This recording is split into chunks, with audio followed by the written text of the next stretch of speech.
Hi everyone, my name is Cecilia Thomas.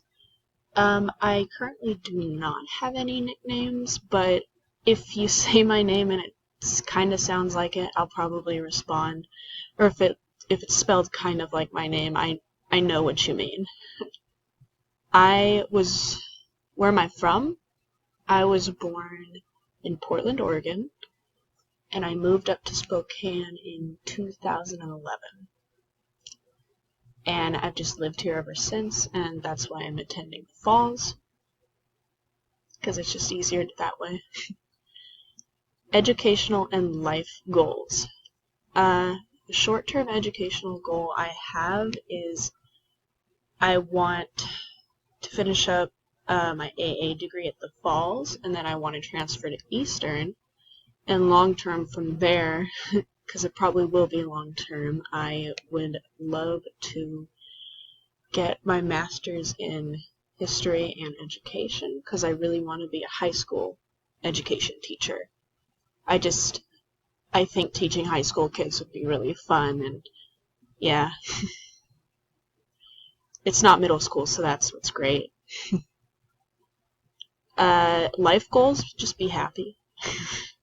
You know, that's about all I want in the life department.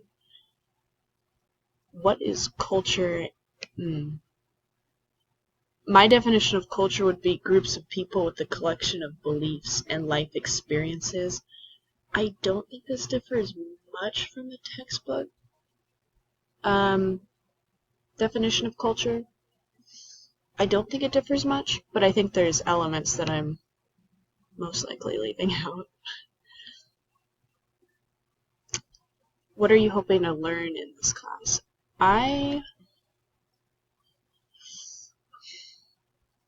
Honestly, just anything. I don't know much about intercultural communications, and I don't know, anything would really be interesting to learn. Maybe get a clearer definition of what this class is all about. I would love that. And it just seems interesting, so why not? What is the most important idea or concept presented in Chapter 1? I think one of the most important concepts, in my opinion, would have to be understanding diversity and how it plays into our culture. I think that is going to that's going to make this class so much more clearer, and I think by truly understanding diversity, we're going to be able to take more away from this class. And I think one more concept, another important one, I would have to say the 8 components of communication are going to be a really important takeaway. So source, message, channel, receiver, feedback, environment, context, and inference.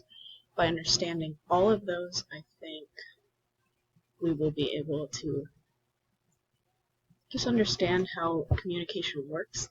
And you can understand, by understanding each one of those steps,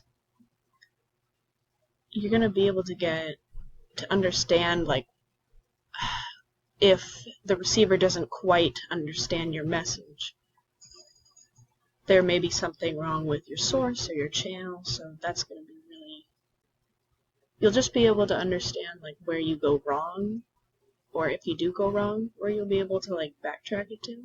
So that'll be nice to clear up.